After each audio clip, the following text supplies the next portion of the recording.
vê na TV, fica mandando recado. Uma delas é a minha mãe que está ali, viu, Claudinha? Não sei se você viu, a Leia está aqui, ó. Não consegue me ver nunca. Só correria, só confusão. Então agradecer muito a gente, como estava dizendo a Claudinha. Nós fizemos há 2, 3 semanas atrás uma plenária, né, que a gente fez uma plenária aberta para conversar com todo mundo que apoia o nosso mandato desde a eleição, gente que está há mais tempo, quem se aproximou durante essa eleição e se quer se aproximar desse nosso projeto de reeleição para deputado federal daqui a 2 anos. Foi uma plenária também que juntou muita gente que queria ouvir um pouco sobre a conjuntura, o momento político.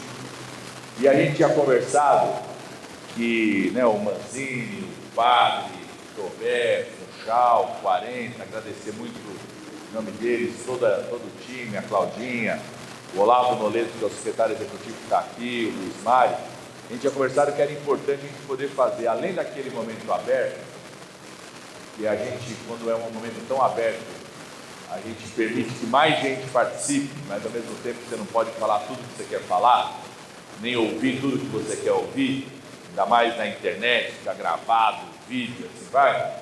Mas a gente precisava fazer um espaço menor, onde mais gente pudesse falar, onde a gente pudesse chamar, convocar, convidar aqueles que são vereadores que foram para a disputa municipal e se reelegeram, aqueles que se elegeram pela primeira vez, muita gente que foi vereador, às vezes foi o mais votado na cidade, mas não virou vereador porque não teve o coeficiente, ou foi o mais votado do PT e não pôde ocupar espaço, ou que chegou perto de se eleger ali, como o meu grande companheiro Ronaldo Del Rio, chegou perto de se eleger. Nós sabemos que o Mané vai virar vereador de novo, né, Paulo? Porque uma ação judicial que o PT inventou para encher o recuperar esse mandato. Tem papel de surpresa que é uma liderança importante para a gente vai conversar nos próximos 2 anos. E a ideia é a gente ficar aqui o dia inteiro para a gente poder conversar, nós vamos ter depois uma outra mesa, que a ideia é exatamente a mesa poder abrir para todo mundo, sobretudo para os vereadores, vereadoras, lideranças nas cidades, que são vereadores que foi lá, disputou, tem vários números que foram tentados a chapa majoritária também. E depois, como ninguém de ferro, vão ficar a tarde toda, né, Padre? Para tomar. Está gelado a cerveja? Já está lá. Para tomar uma cervejinha, comer uma carninha, porque ninguém de ferro, e comemorar a boa saúde do presidente Lula e o toque do primeiro general de 4 estrelas preso na história.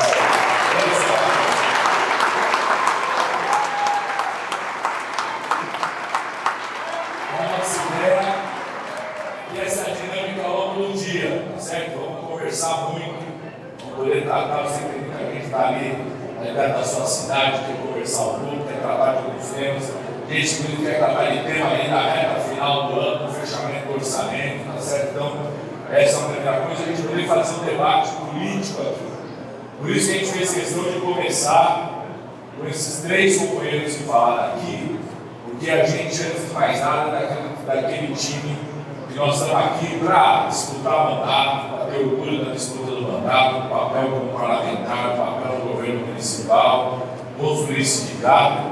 A gente sabe, acima de tudo, a importância do partido político, da construção partidária.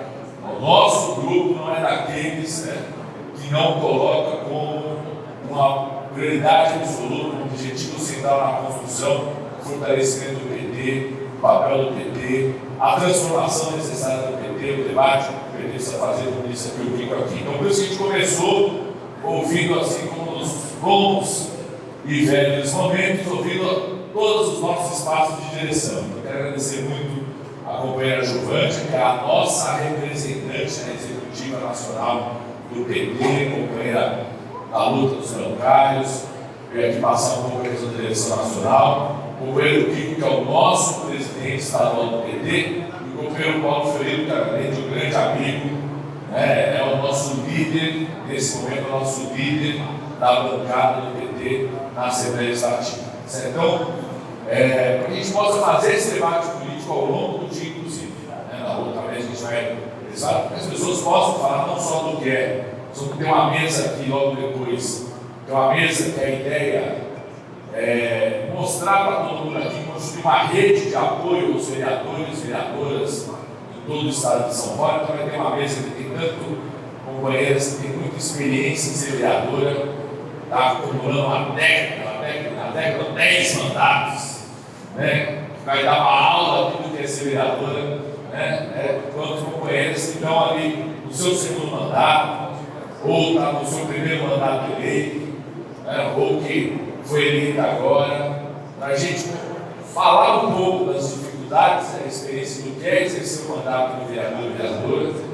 Quero dar os parabéns para o Rico, porque o diretório estadual fez uma atividade parecida com o que a gente sempre fazia antes, há mais ou menos 2 semanas atrás, daqui por 2, 3 semanas, com essa característica, para que a gente tenha como objetivo essa mesa, além de trocar experiência, a gente constituir de fato uma rede de apoio aos nossos mandatos de vereadores e vereadoras.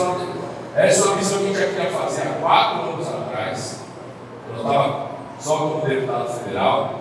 A gente viu a eleição de várias vereadoras, sobretudo jovens, que estavam lá tentando mandato pela primeira vez, que enfrentaram, como estava dizendo aqui o Paulo Fiorito. E eu acho que agora é uma responsabilidade ainda maior nossa e do PT estadual, que está puxando isso através do nosso presidente Kiko, para que a gente constitua isso, porque isso é decisivo, na minha opinião, para o embate político, para a disputa política que nós vamos fazer aqui no estado de São Paulo. Então, primeiro, dizer o que vai ser ao longo do dia, que a gente vai poder se encontrar, conversar, bater muito papo.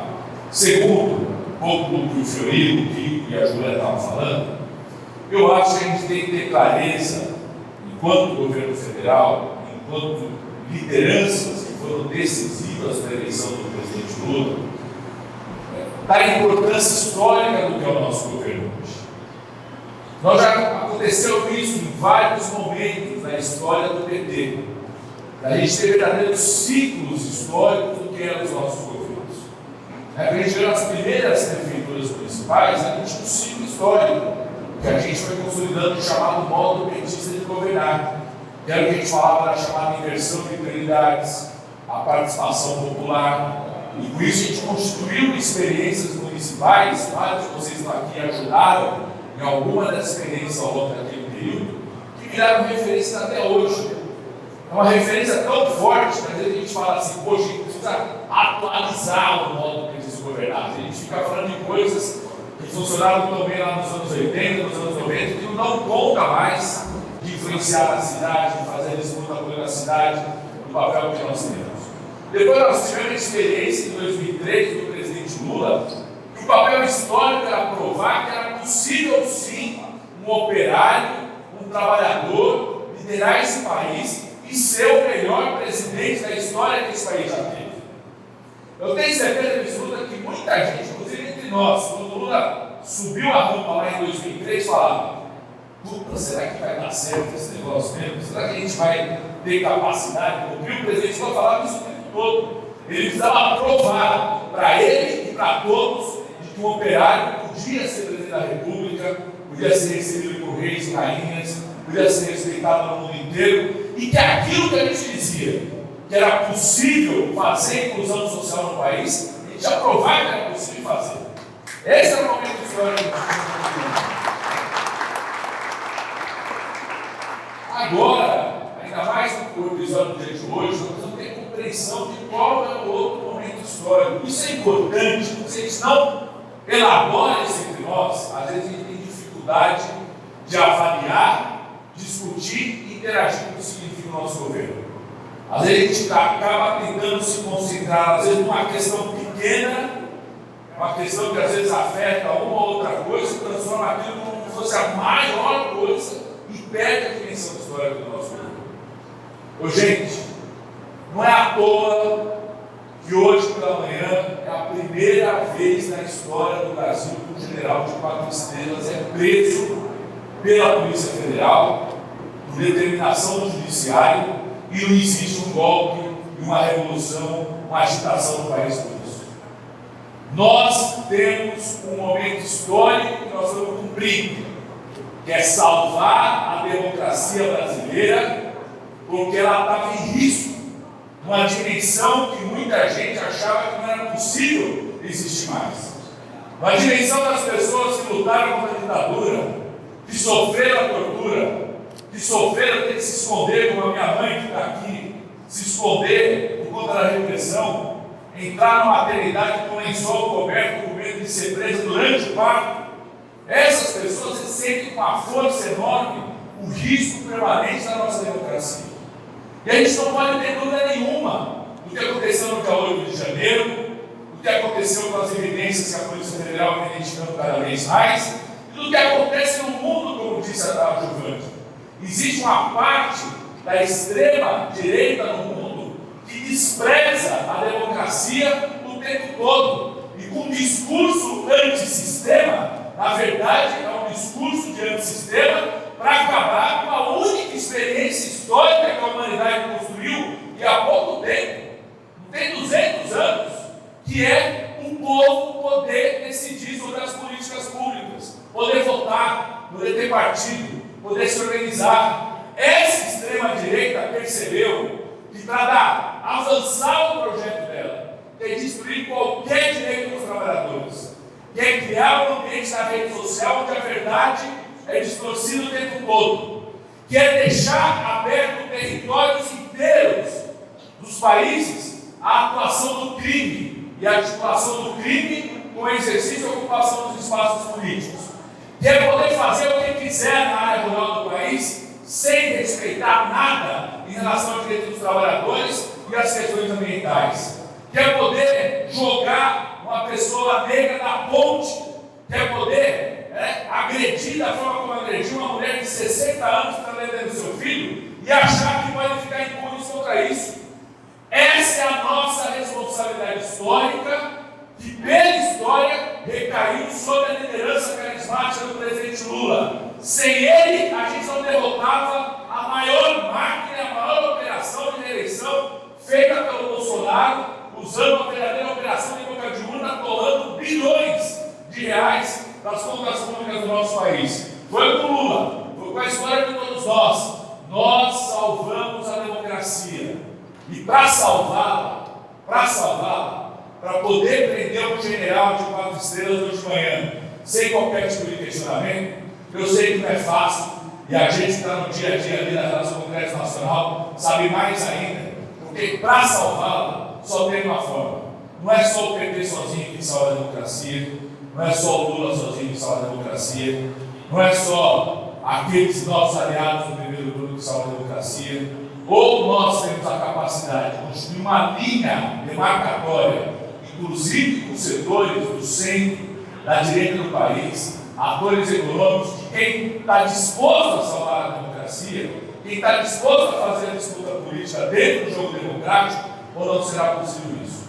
A gente só prendeu o general de 4 estrelas hoje de manhã, porque no dia 9 de janeiro, depois do episódio do dia 8 de janeiro, estavam lá no Palácio do Planalto convocados por nós, os 27 governadores e governadoras de todos os partidos, os presidentes das 3 entidades dos municípios, dizendo que não iam compactuar com a aventura golpista e nem ninguém sabendo os detalhes dessa aventura golpista.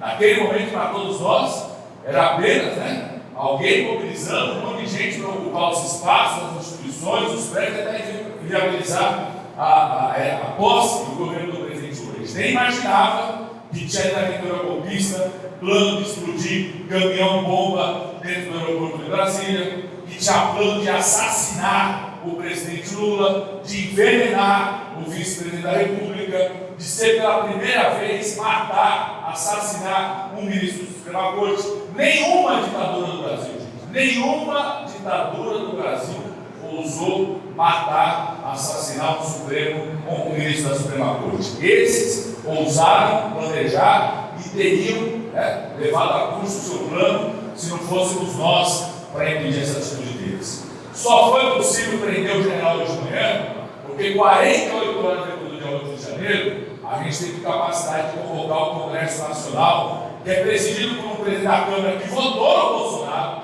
fez campanha para o Bolsonaro, todos nós sabemos disso. Um presidente do Senado que se declarou a favor do presidente Lula já no segundo turno, né?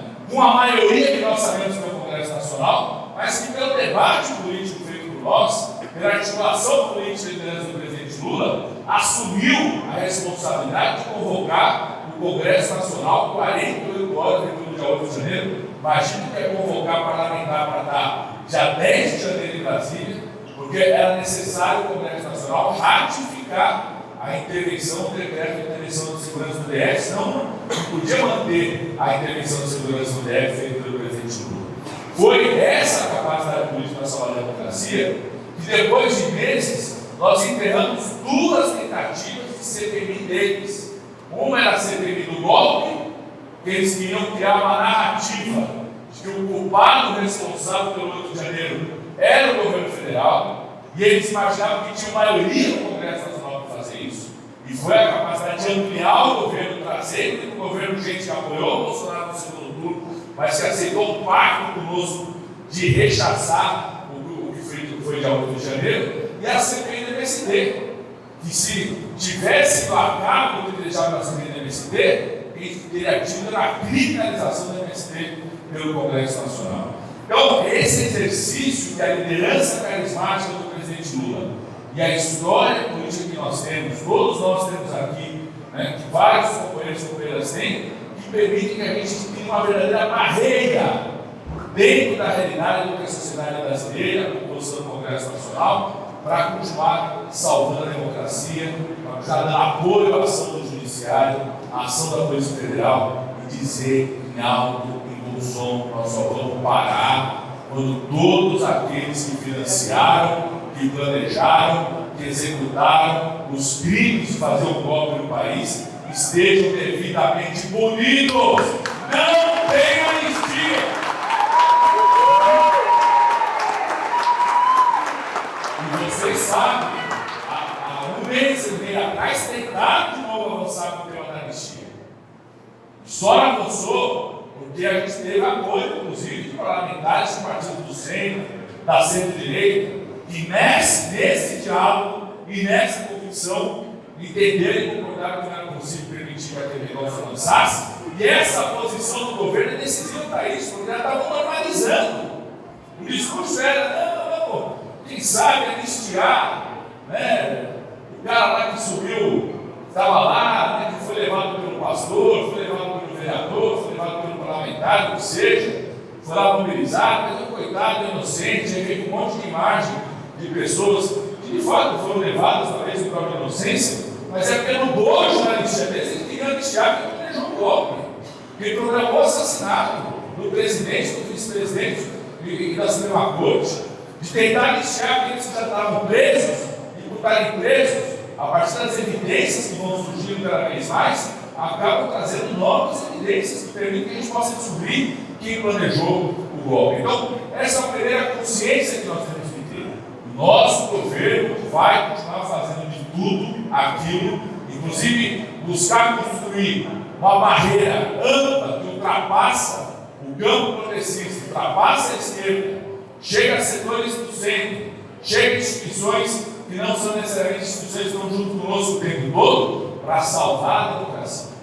A outra responsabilidade que nós temos, que vários companheiros falaram aqui, desse governo, é fazer com que o Brasil volte a ter um ciclo de crescimento econômico e redução da desigualdade. Eu sempre repito, está ali o Matias, que era presidente do nosso Fórum de Pinheiros, agora está lá no Ministério da Fazenda com isso na Haddad, e estou sabendo que o cara já vai cumprir outras missões aí do outro lado do mundo, tá certo? Né? Eu sempre repeti, porque é algo histórico. A única vez na história do país, quem fala isso é a Fundação Getúlio Vargas, que 3 coisas aconteceram ao mesmo tempo no Brasil, que é ter crescimento econômico, ter redução da desigualdade e não ter destruição das contas públicas. As 3 coisas aconteceram ao mesmo tempo foram nos 2 governos do presidente Lula. Nós tivemos um país que cresceu muito a economia, como na ditadura militar, destruindo as contas públicas e aumentando a desigualdade. Nós tivemos momentos no país onde se ajustaram as contas públicas, aprofundando a desigualdade e gerando uma recessão da economia brasileira. Só Lula fez essas 3 coisas acontecerem ao mesmo tempo. Então, nosso Nosso outro papel histórico é fazer com que esse país, que cada brasileiro e cada brasileira, de empresário, trabalhador, né, estudante, jovem, aposentado, viva num país onde essas três coisas voltem a acontecer ao mesmo tempo. E nós estamos fazendo isso. Nós estamos terminando 2 anos de governo, como foi dito aqui já, né, crescendo a mais de 3% ao ano, algo que não acontece há uma década no país. Passaram nos últimos 10 anos um monte de ministros da Fazenda, um monte de presidente dizendo que ia fazer e ia acontecer, e nenhum deles fez o que Lula e Haddad voltaram a fazer nesses 2 anos. Que é o Brasil voltar a crescer a mais de 3%, voltar a ter investimento. Quem é metalúrgico que sabe das fábricas sendo fechadas no governo Temer e no governo Bolsonaro, agora retomando, reabrindo os investimentos da indústria automobilística, da indústria de alimentos, setor do papel celulose, da indústria da saúde, a gente recuperando a capacidade de investimento do país, aumentou o investimento público, aumentou o investimento privado. Nesses 2 anos, foi o maior aumento da massa salarial das rendas das famílias desde 2012. É pouco, lógico que não é tudo que a gente quer ainda, mas é voltar realmente da massa salarial. De fato, foi o maior Black Friday nos últimos 5 anos, na dor do varejo. A gente ontem teve que comemorar o crescimento do setor do varejo no nosso país. Nós estamos fazendo tudo isso, né, com a preocupação que a gente precisa ter de forma permanente, que é de garantir a saúde das contas públicas. O esforço do presidente Lula e do ministro Haddad de garantir a saúde das contas públicas não é porque eles têm uma obsessão, né, uma obsessão por cortar, por reduzir o crescimento de despesa, não é isso. É que se vocês não sinalizam que está sólida as contas públicas daquele país ao longo de muito ano, além de reduzir a atração de investimentos, a gente abre espaço para essa especulação que está acontecendo, que faz com que o dólar suba. O impacto do dólar subindo é no preço dos alimentos, é no preço da inflação. Não tem nada que corroa mais politicamente o governo e afete mais a vida dos pobres do que a inflação alta, do que a inflação voltando a crescer. Então, a gente está ali o tempo todo com a preocupação em relação a isso. Às vezes, a gente tem que, inclusive, controlar o crescimento de uma política social que a gente imaginava, vamos crescer, vamos ampliar, ela vai ajudar os mais pobres, e sempre ajuda, mas se você não fizer isso, sinalizando que você pode fazer isso de forma planejada, que não significa a destruição das contas públicas do país, você pode aumentar aquela política social, mas aquele aumento vai ser corroído pela inflação quando o cara entra no supermercado, quando ele sente o aumento do preço do arroz, o aumento do preço do feijão, o aumento do preço do café, que foi lá para cima, por dentro que os chineses resolveram tomar café agora, né?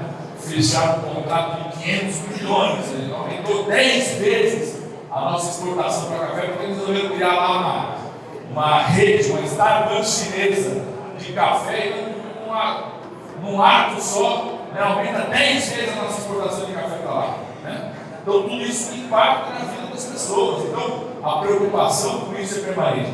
Significa, né? E o terceiro elemento do nosso papel histórico desse governo era reposicionar o Brasil no mundo. Gente, o mundo viveu uma pandemia. Né? O mundo viveu uma pandemia que destruiu tudo que tinha de organização das cadeias produtivas, da produção dos insumos, né? De como que era a distribuição dos produtos. O mundo sai da pandemia com a necessidade de se reorganizar. Junto com isso, você não tem lideranças mundiais para fazer essa reorganização. Junto com isso, você tem conflitos bélicos acontecendo na Europa, no Oriente Médio, em cada canto do mundo. Nesse cenário, o Brasil não podia continuar sendo governado por alguém que apostava na xenofobia, no isolamento, no desrespeito, em criar conflito. O Bolsonaro criava conflito até com a esposa do presidente da França. Até isso ele fazia o tempo todo. Né? Então, a outra missão histórica nossa era reposicionar o Brasil no mundo. E no momento do Brasil, ao reposicionar, pode exercer um papel de liderança muito importante, porque o mundo, para enfrentar os seus desafios, está tendo que fazer o que a gente chama da transição ecológica. pensar novas formas de produzir energia. Isso abre espaço para o potencial que o Brasil tem. Nós terminamos esse ano aprovando todas as novas leis necessárias para o país, para ele ter o que a gente chama de marco regulatório para a transição ecológica, para a transição energética. Quem quiser produzir energia a partir do biodiesel, do biocombustível, do etanol que está espalhado no interior do nosso estado de São Paulo, do etanol de segunda geração que vai começar a gerar tecnologia e mais empregos, tenha segurança de como fazer isso, de como fazer esse investimento, de retomar o conjunto das regras de financiamento para isso. E reposicionar o Brasil no mundo era algo que só Lula poderia fazer. Gente, há 25 anos é negociado um acordo da União Europeia com o Mercosul e não consegue assinar. Foi Lula voltar a ser presidente e a gente poder comemorar na semana passada a assinatura desse acordo que deve aumentar nos próximos anos em 27% a nossa produção industrial. Assinar aquele acordo significa mais empregos, mais renda, mais tecnologia, mais desenvolvimento no nosso estado de São Paulo. Num momento onde os Estados Unidos, onde um presidente eleito vai para a política de isolamento ao discurso que faz, Lula põe o Brasil na parceria, na agregação com a União Europeia, ou seja, dizer o seguinte: Trump, se você quiser aumentar a taxa para produto brasileiro, faça o que quiser, que nós abrimos um mercado de 700 milhões de pessoas com esse acordo da União Europeia com o Mercosul para vender nossos produtos.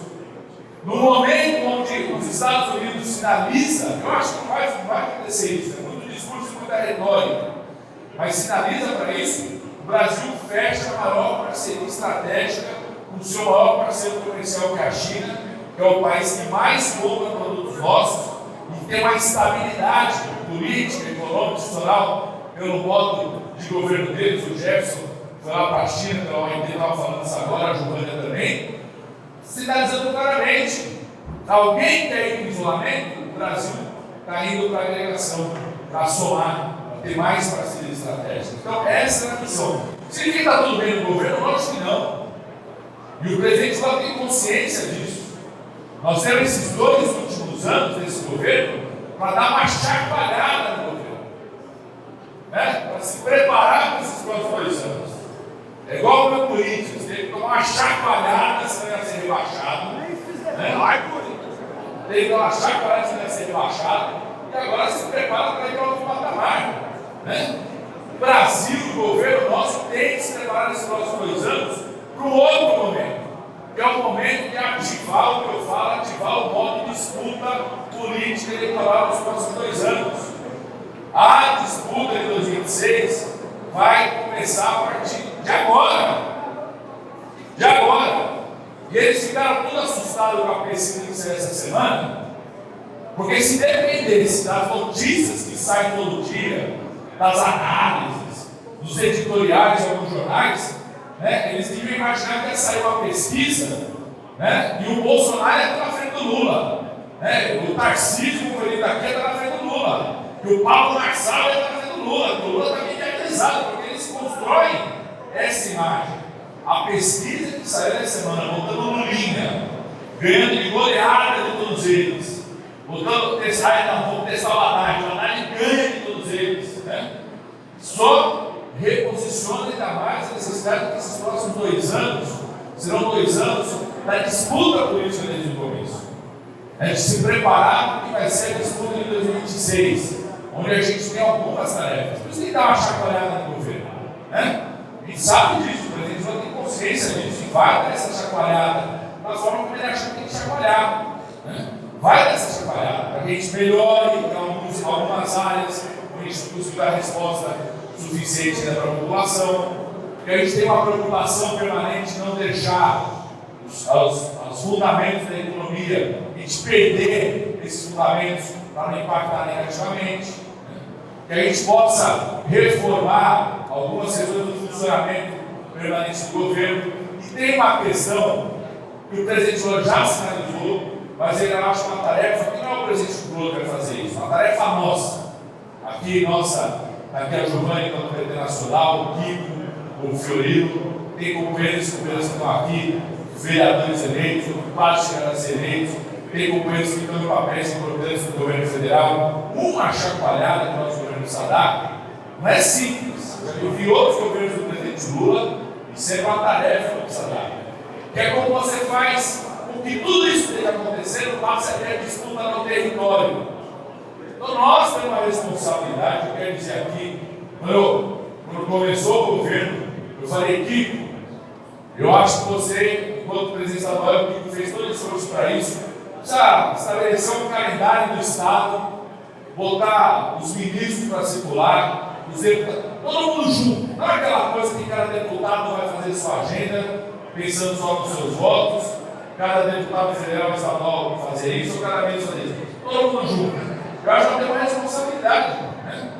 Pensar a partir do ano que vem, já no começo, qual é o calendário de presença coletiva dos deputados federais que nós temos, dos deputados estaduais, para apoiar a atuação dos vereadores, retomar aqueles encontros. Deixa eu deixar o nosso presidente fazer isso sozinho, faz muito bem circular, vai fazer isso sozinho. De forma que nós vamos mostrar a presença do governo federal. Aqui tem uma coisa chamada Fórum dos Gestores do Estado, que o Mancini organiza. E alguns dos gestores são aqueles caras que assumem papel. A Cláudia, por exemplo, é representante do Ministério da Saúde aqui em São Paulo. O Celso está aqui da SPU. O Ale também está do Ministério da Cultura. O Danilo do IFAM. Tem os companheiros dos Correios que estão aqui. Ou seja, como que a gente pega essas pessoas que têm responsabilidade de gerenciar órgãos federais aqui em São Paulo e fortalece essa articulação entre eles. Fortalece essa articulação deles aqui com a vaga dos portos, junto com os deputados federais, junto com os ministros de vários partidos. A gente começou a fazer uma coisa lá, que é tentar, não é controlar, mas acompanhar, saber como está agindo os ministros, né, Marcelo? Para poder descobrir que o cara vai informar os deputados federais. Nós tomamos uma decisão agora, viu, o Kiko, o Paulo, que além dos federais, além dos estaduais, nós vamos montar uma rede dos vereadores e informar também os vereadores, informar os gestores federais, para a gente poder saber como os caras vêm e acompanhar, colar lá. É bom para mais nessa hora, eu sou aqui, eu sou vereador do partido do Lula, porque faz com que o ministro, a ministra ou o gestor federal, né, faça o discurso e cite o Lula, porque a gente sabe que a gente nem cita o Lula, nem cita o que é o governo federal. A gente fazer isso de uma forma concreta. Nós vamos ter que dar um salto na nossa organização territorial enquanto governo federal, sob a liderança do presidente, do nosso presidente diretor estadual, com a participação do governo dos deputados federais, dos ministros, dos deputados estaduais, e daquilo que a gente pode fazer, porque cada deputado também tem sua campanha específica, para a gente retomar uma presença no Estado. Eu acho que a gente tem uma oportunidade de retomar essa presença no Estado. É sermos os verdadeiros embaixadores do que o Lula está fazendo no Estado de São Paulo. Mas para isso, nós sabemos o que está fazendo, que é encontro de ajuda, precisa ter contato com os gestores, com os ministros, com os deputados federais, que a gente cria uma onda de recuperação. Nós temos uma tarefa política em São Paulo em 2026. Primeira tarefa é fazer um grande esforço para que o Lula tenha o mesmo patamar de votação em São Paulo em 2026 do que ele tem em 2022. É verdade que a gente ganhou a eleição em 2022 pela fortaleza que nós temos pelo Nordeste brasileiro, pela votação que teve, mas se a gente tivesse reproduzido em São Paulo em 2022 a mesma votação que nós tivemos em 2018, o Bolsonaro tinha ganho esse. Então, essa militância aqui, não só nós que temos aqui, mas toda a militância do São Paulo foi decisiva para a eleição do presidente Lula.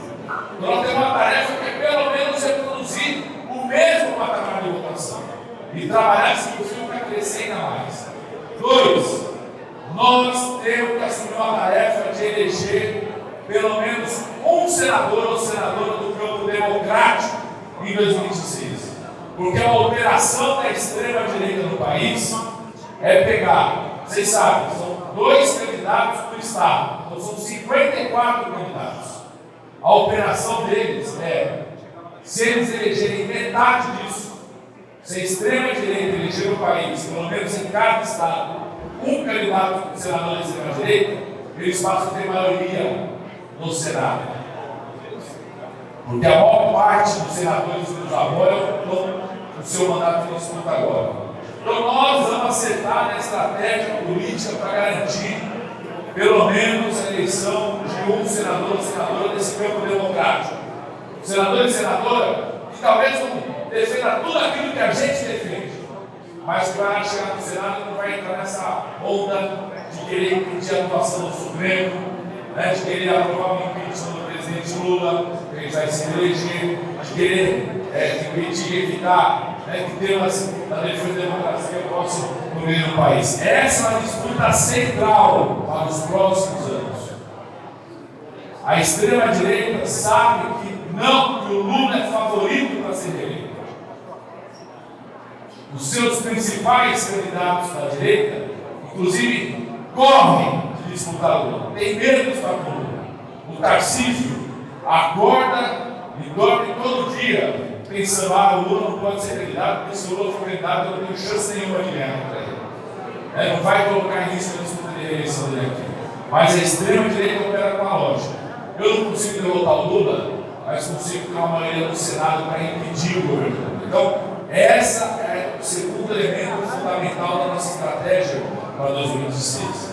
E o terceiro é reproduzir, repetir, buscar, como eu digo aqui, uma bancada federal, uma bancada estadual, dar espaço para lideranças que surgem no interior de São Paulo, para eles poderem ter candidaturas. Nós precisamos ter uma estratégia que permita que lideranças que às vezes tem uma votação, possa ser o cara que disputa o voto no proporcional lá na cidade, possa ter candidatos a deputados estaduais, fazer candidatos que têm esse papel, possa ter candidatos a deputados federais que têm esse papel.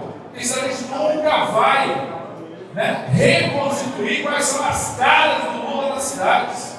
Porque se elas ficam escondidas na eleição proporcional, para a gente vai chegar, não consegue fortalecer. Precisa assumir esse compromisso para restabelecer tudo isso.